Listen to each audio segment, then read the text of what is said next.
Hey everybody, this is my second try at getting this done. Our pest control guy came and my dog started barking like mad, and I just couldn't get them to shut up. Anyhow, joys of being at home. But last week or this, presentation started with what Canada did to get involved in the start of World War One. When we left off, they'd started rounding up enemy aliens and interning them. Everybody was fully behind the war effort, and things were looking rosy. But that's not always going to be the case, and that's going to be obvious by the time we're done with this last piece on World War One. So imagine, for instance, you work in a business where you produce stuff for consumers. Let's call it Nikes.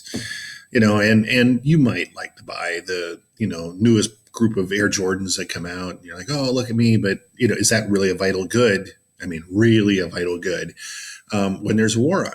So the production of consumer goods was going to go down. The production of war goods was going to go up.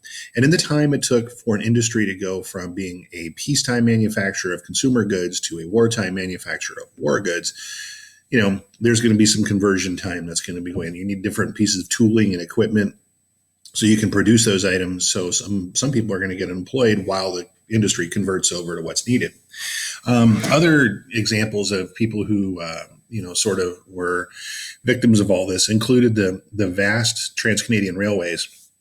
And these are marvels of engineering. They go all the way from the eastern side out to the western side of Canada. And more towards the west you go, after going through the prairies in Manitoba and Alberta and stuff, you come to the Canadian Rockies. And the Canadian Rockies are so much more dramatic than the American Rockies. They're just absolutely stupendous mountains. And so they had to literally, tunnel into them, carve into them, scout out ways that they could get a train loaded with, different types of things going back and forth through these tunnels. And they're really, to this day, still marvels of engineering that are over 100 years old.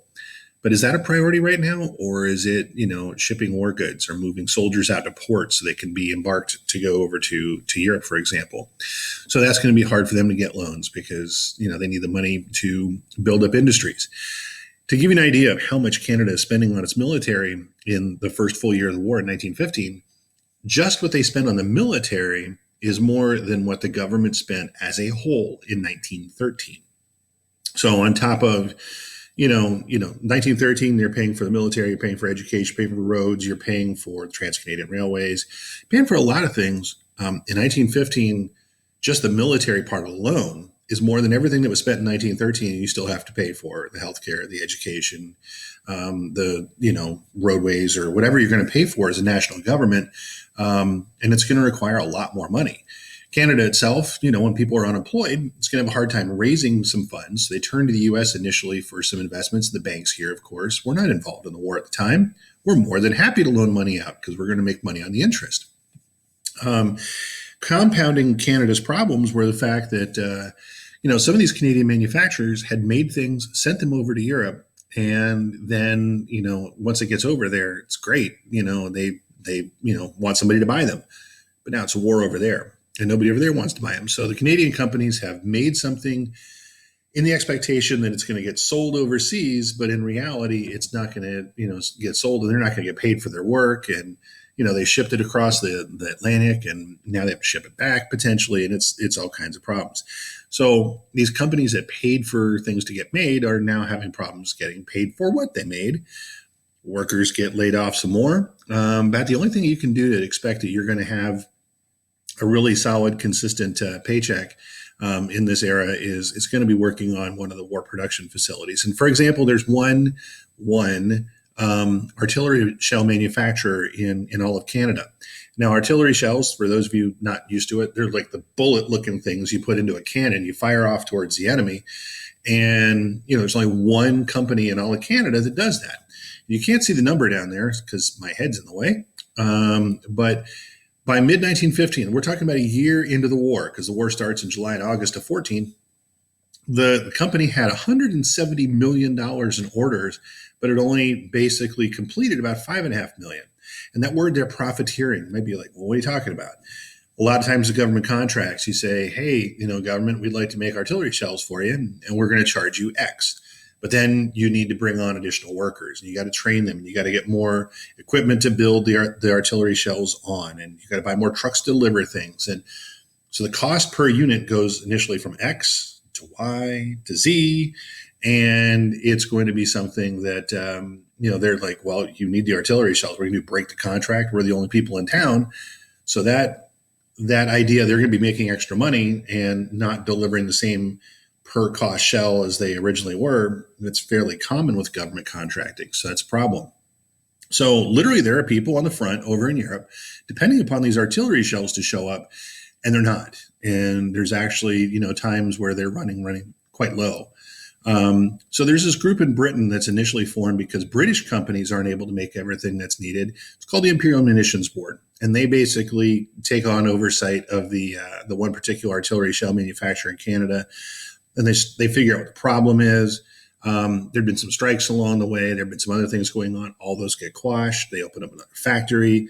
And as you can see from the middle of this, by 1917, there's 600 factories being overseen by this British concern. It's a government body, making sure that everybody's producing what they're supposed to in the most efficient manner possible. And this means that 150,000 people are involved in these industries. 40,000 of them are women, which again is not a common thing prior to World War I, have so many women involved in factories or industry or things like that.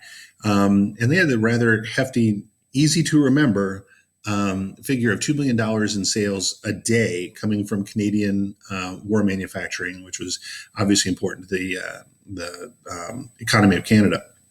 So they took a look at everything that's going on, from shipbuilding to aircraft production and everything else, and they are going to run it very efficiently and take over the sort of spasmodic control of what was happening previously.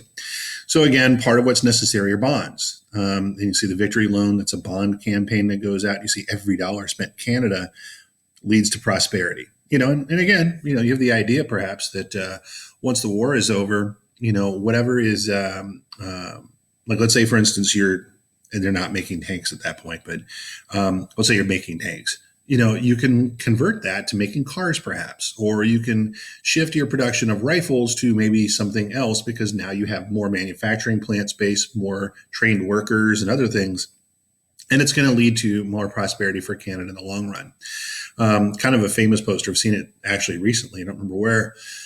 Are you breaking the law? And we kind of can understand this right now. It says the Canada Food Board order, and it's talking about food hoarders and patriotic Canadians will not hoard food. Well, try to go to a supermarket right now and find cleaning supplies like, Lysol wipes, or try and find a normal, shelf filled with toilet paper. People are hoarding things right now because, things are not available. It's a weird distribution time right now. We're talking in 2020, thanks to coronavirus. And yet, if you see toilet paper, maybe you don't need it, but you buy it anyway because you don't know when you're going to see it next. And again, when people do that, they've got stuff just literally sitting around their house. Meanwhile, there's other people who are doing without. And as we all know, that causes some concern when you're trying to bake a loaf of bread and you realize I don't have any bread flour. What am I going to do? The cost of the war, you can see initially, from $189 million is what the budget, is. But the problem is in 1913, they're spending a little bit less than they're actually bringing in. I don't have the numbers for 15, but you can see the jump in costs, as far as what their tax revenues were. But by 1917, the next to last full year of the war, actually it's the last full year of the war, you can see that the cost of the budget in general is almost $574 million. But tax-wise, they're bringing in not even 250. So they're going to go into debt as a country while they're seeing economic prosperity come in because people are buying their products, most notably agriculture, which we'll come to shortly. And you can see debt, going along here. And, the debt that they're going to be acquiring has to be paid back at some point. And people are more than willing to give them the loans, but they don't know when they're going to get paid back, whether it's Americans or other people. The agricultural production side of things, again, initially when Canada goes to war, the hope was they were going to be more supply oriented and basically sending supplies over instead of soldiers. Well, that changes. But Canada's supply source of things never is in much doubt. It's absolutely necessary. So, the beef production, they find a way to get more cows born in. So they're going to increase the beef production. They're going to be shipping that overseas. They're going to increase pork production and ship it overseas. And they're going to grow a lot more wheat. And, we're going to come to that in just a moment. But, all this stuff is at a time where they're in Europe, they're desperate for as much as they can get. The soldiers from the various allied countries need whatever they can get. And so there's a lot of effort to do that. Now, there's a British guy a lot like Uncle Sam. Okay. And that particular guy's name is John Bull. Don't ask me where it comes from. I have no idea. This is a representation of John Bull over here. And I don't know what this guy is from Canada. We'll call him, Billy Canuck. I have no idea what his name is. But this is trying to show them that Canada's got an opportunity to grow all kinds more food or produce more food. And, Britain in particular, as well as other countries, are vastly in need of this. A lot of soldiers in Britain are former farmers, and, their farm is not producing while they're overseas fighting in France or Belgium or somewhere else. So Canada as a agricultural production site is absolutely critical. And everybody recognizes that. So, the farmers are now seeing prices like they've never seen before. A bushel of wheat, I don't even know what it looks like, but a bushel of wheat, let's say it's going for $1. Okay. But now because, there's so much demand for it, it goes to $1.50, then $1.75, and maybe $2. And the farmer's like, I'm making money like I've never made before. And farmers generally don't make a lot of money. So the farmers are going to say, you know what, I'm making money like I've never made money before. If I keep producing, I'm going to make even more money. This is great, and this is never going to end. And they're not thinking about the long-term picture. They're thinking about what's happening right now. So they go to the bank and they're like, you know what, I can make a bigger farm and I can grow more stuff and I can make more money. And the bank's like, great, fantastic. And they say, I'd like to get a tractor to help me because I used to have 3 guys that helped me. Now they're in the Army. And they say, fine, we're going to loan you money for a tractor. And because the prices are so good, the farmers take on all this debt and they're making lots of money during World War I, thinking this is going to last a long time. And they do. They expand the fields of wheat and more areas to grow, cattle and all that other stuff. And while they're taking on this debt, yes, they're making more money, but they don't make enough to just pay everything off right away. It's going to take them a few years. Well, unfortunately, the war doesn't last for 25 years. And it's going to be a real problem because they're buying the equipment, they're buying the land, they're making investments. And yes, in the short term, they're making more money, but it's not going to last. So in 1917, for example, there's 31.8 million acres under cultivation. In 18, they go up to almost 33 and a half. And you can see production in 17 to 18, wheat production goes up, not a whole lot more in potatoes. I don't know why I like potatoes. But, their fields are getting bigger and the production is getting bigger. And, that's great while they're getting the prices they are, but that's not going to last. Now, this, government, sales of war bonds, trying to get people to go out and buy them to pay for the war effort. Initially, again, everybody's way behind the war and they go out and they buy their war bonds. And you can see this really, we would call it racist today. Moochie wee and S, pale face, my skin is dark, but my heart is white, for I also give to the Canadian Patriotic Fund. We would never see something like that today. People are oversubscribing to war bond loan campaigns, and spending more money and bringing in more money than Canada initially needed. That's great. You can see doing my bit for 4 years, the soldier, you want you to do yours, buy victory bonds. Here's one for the French Canadian population, the poppies being famous for what's going on in the area of Flanders, Belgium. But, war bonds are out there being sold nonstop. And in the beginning, it works real well. Now, the big problem in World War I for Canada, as far as what they're going to go through negatively, has to do with the fact that I alluded to this in the previous podcast, but they didn't want to go to a draft. They thought, well, why don't we send a lot of supplies over? It's going to be less reliance on men. Initially, a lot of people are volunteering to go get involved, but they're going to have to eventually, start shifting that thought. Promises were made at the very beginning. We're not going to have conscription, a forced requirement that everybody, all males, like say 18 and over, have to serve 2 years in the military. We're not going to do that. We don't need to do that. We have volunteers coming out of our ears. You can see there, freely and voluntarily, the manhood of Canada stands ready to fight beyond seas. Well, Borden, the Prime Minister of Canada, goes over to a conference in England in 1917, and while they're really obvious about what's going on. They actually, show them battlefields of France, and they get an idea of the carnage that's going on there and the numbers of reserves that now France and Britain don't have, and they're going to have to start relying upon other people. And Borden's like kind of horrified, and he realizes we need a lot more soldiers. Unfortunately, by 1917, he's literally going to the front with the other leaders, and they see what the needs are. But by 1917, those enlistments, voluntary enlistments, are beginning to drop.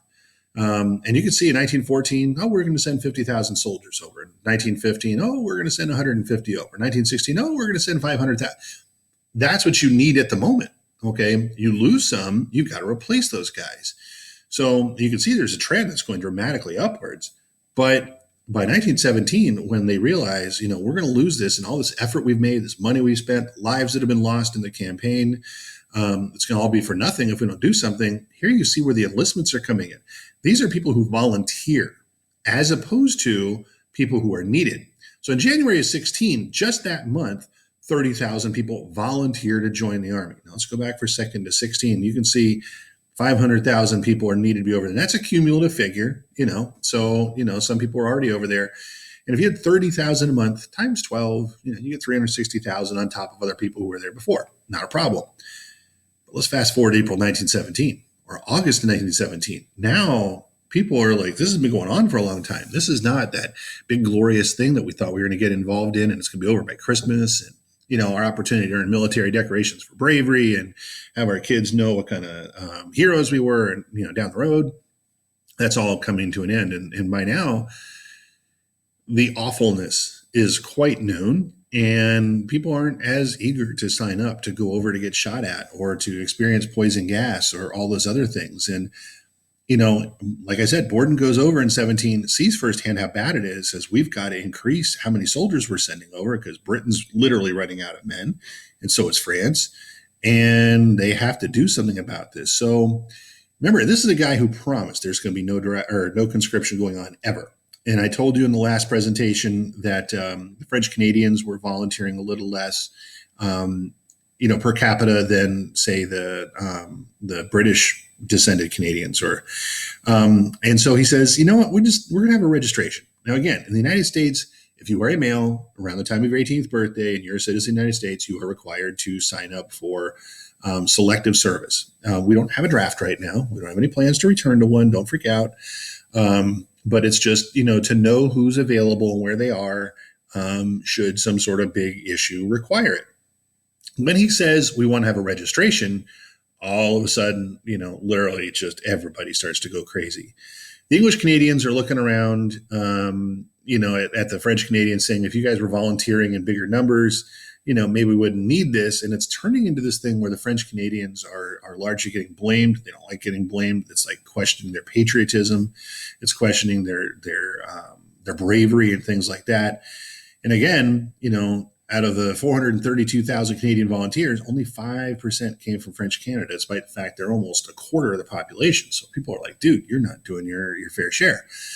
So when they do that registration thing, man, that's not good. But when he says we've got to go to conscription, I mean, again, he's just been over there. He realizes the depth of what is actually needed to maybe finish the job.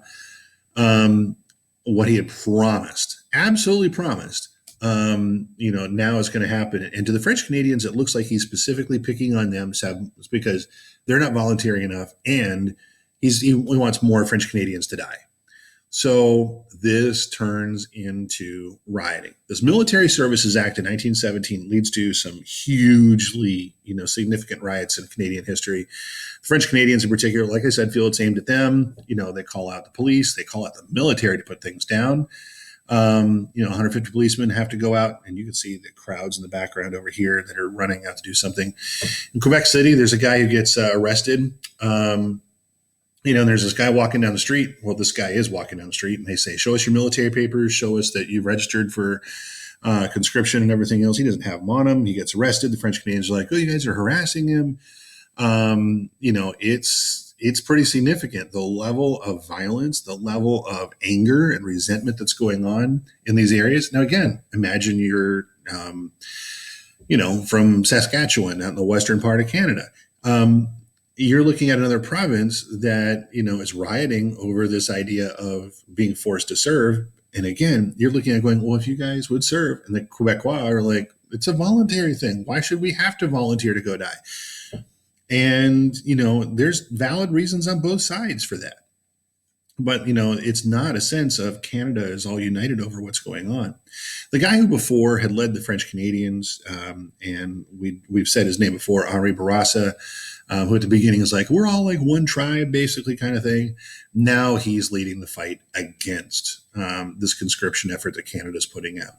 They're making the argument Canada's suffered enough. We don't have a huge population. We send over far beyond what our initial offer of 50,000 men was. We're sending supplies over, and we've suffered our losses. We don't need to go get involved in the European conflict just because it's happening over there. We're a separate country.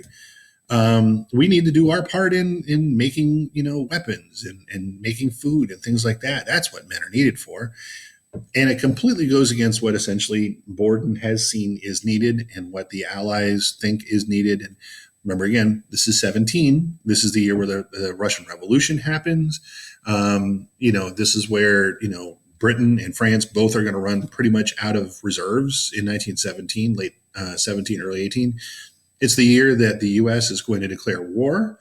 There's a whole lot going on in 17, and, it's going to be an issue. The English Canadians, thought of this as a need to make the world safe for democracy kind of thing. The French Canadians see it as an opportunistic thing by European powers to, keep what they got. But you are going to see some things begin to change. Things are going to go towards, like we're all in this together kind of mentality to, some division. But at the same time, there's going to be some changes in Canada as well. Provinces, like again, our states, are going to consider giving women the right to vote. And that will start the women's full suffrage in Canada, which is going to come fairly soon thereafter. Temperance laws, again, trying to improve Canada as a whole. They're giving women the right to vote, and they're also passing temperance laws. If you're not sure what temperance is what we would call prohibition. Believing the alcohol is, retarding man's capability to be the best that he can be. And causes people to make stupid decisions, waste their money, things like that. Provinces also start going dry, which is a term we'll hear when we're talking about the prohibition thing very, very soon. This is a huge thing, the Wartime Elections Act. What does it mean? Well, in an effort to get more popularity for the government, they decide to open up who's allowed to vote. And again, whereas provinces before had said women are allowed to vote, they're 51% of most populations. In this case, they're going to do a couple of things.